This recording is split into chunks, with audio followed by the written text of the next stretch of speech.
Michael, how are you, sir? I'm good, Glenn. Good morning. Your wife knows the correct pronunciation, huh? Oh, yeah. My wife is talk with your hands Italian. When I joined the family every Sunday, and you couldn't understand half the family because it was all in broken English. It was a wonderful experience. But probably not the same experience you had growing up. Michael, first of all, tell me about your change in life, because you were a bad dude. Well, yeah, Glenn. I mean, I spent over 20 years on the street, and, my dad was the underboss of the Colombo family, one of the 5 New York mafia families. So I grew up in the life. Even though my dad initially, he didn't want me to be a member. He wanted me to go to school and be a doctor. And I was on that road until he drew a 50-year prison sentence for a federal conviction that he had, and went off to prison in 1970. That's when things kind of changed for me. And, long story short, to try to help him get out of jail, my dad proposed me for membership in the life, and I became a made member. That's the term, in 1975, and started on that, that road. But, long story short, I mean, I became a major target of law enforcement. I had, 7 indictments. I went to trial 5 different times. So I had a bullseye on my back from day one because my dad was that high-profile figure.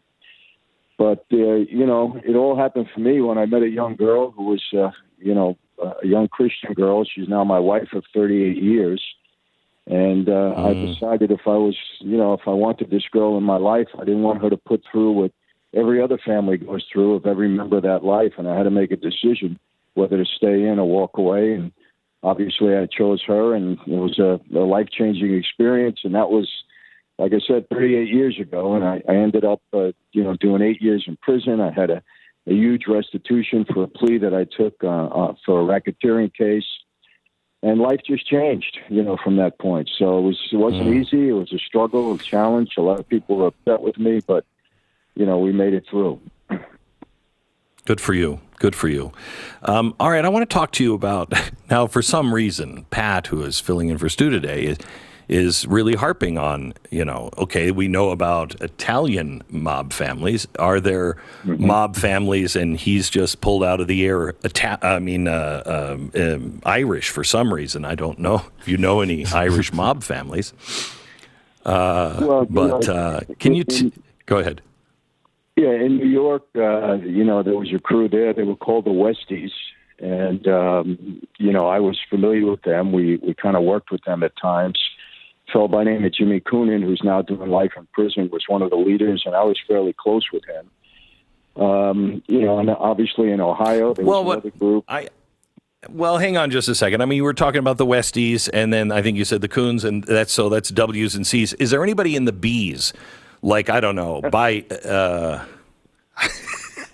when you look at the family of the Bidens, is that not a crime family?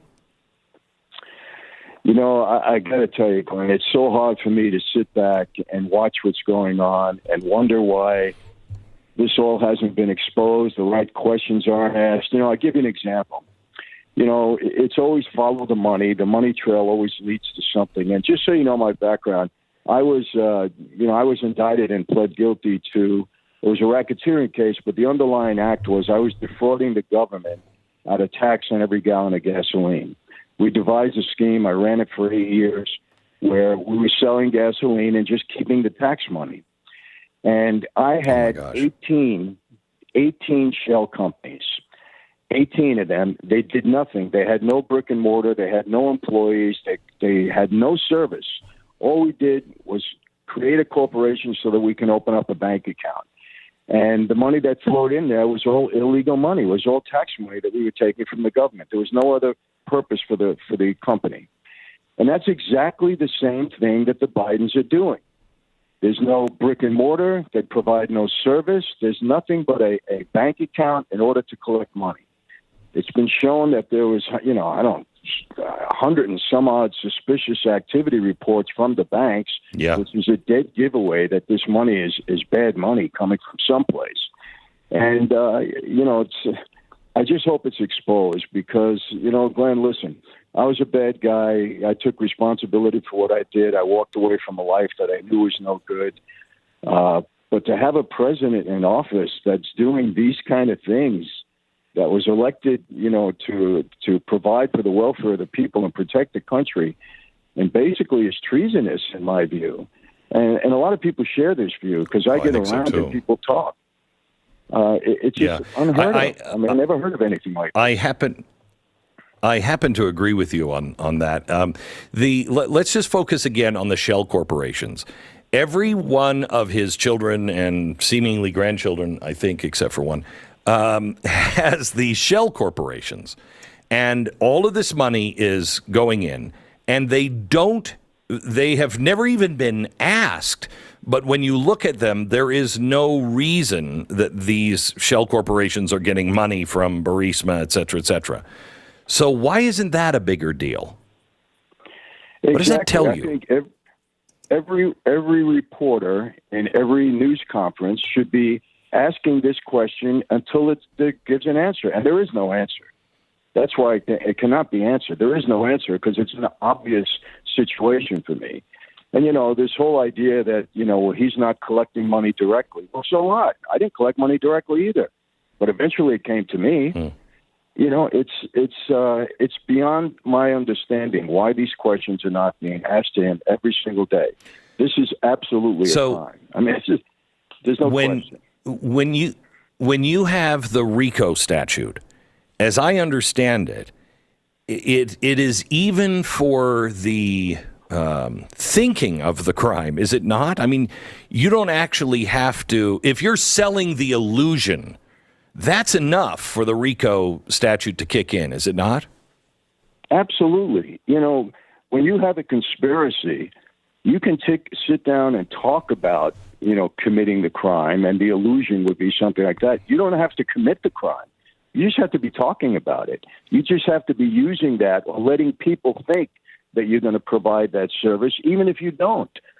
So if people are thinking that Biden is going to somehow, use the power of his office, but never does, but you're leading people to believe that, that's a crime. 100% under the statute. And listen, I've had 3 RICO statutes and defended 2 of them in court. I understand it extremely well. So there's no question.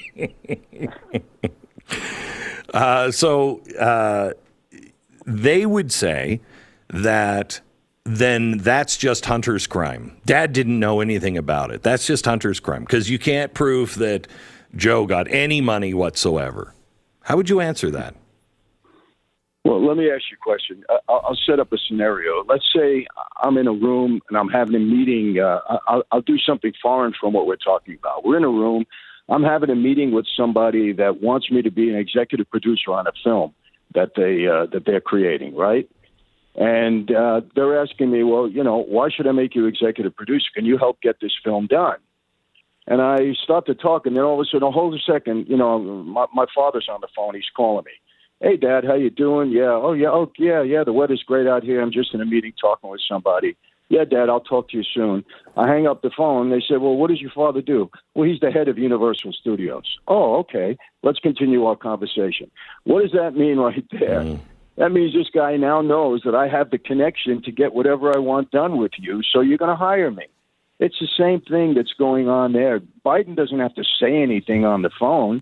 Just the fact that he calls in when you're sitting in the meeting with his son lets that person believe, okay, I have the power through this young man here I'm sitting with to get whatever I need done. It's unbelievable what's going on, and that people don't see through this. And they're not asking the right questions. We're talking about Joe and Hunter Biden and that crime family. Michael, is his drug addiction and hooker addiction, does that make him a bigger target for, mobs?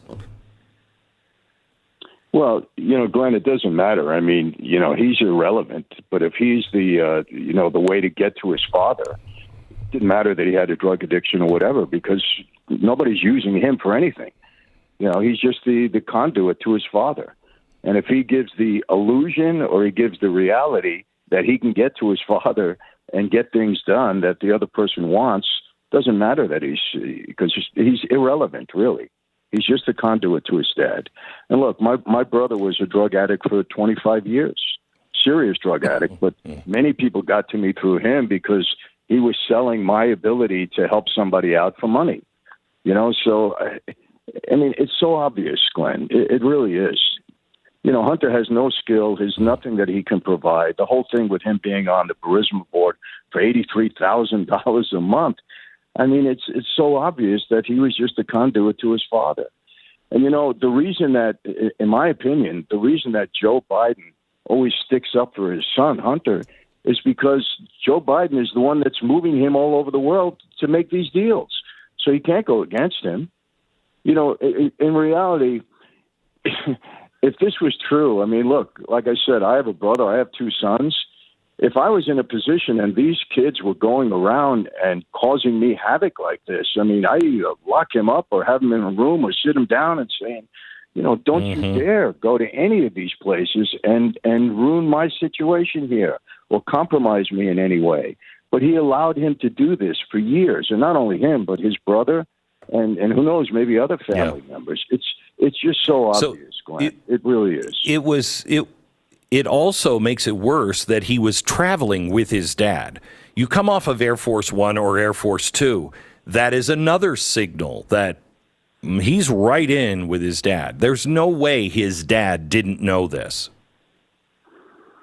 I mean, it's beyond my understanding how people don't understand that Joe Biden knew everything. Of course he had conversations with his son. He's riding in the same plane. He's with him all the time. Of course he's conversing and he's knowing what's going on. And, this whole sweetheart deal that Hunter got, I mean, come on, I was facing hundreds of years for tax evasion. You don't get a slap on the wrist and you don't get a misdemeanor for tax evasion. You don't. And it doesn't take 5 years to investigate a case like this. It's so obvious. It really is.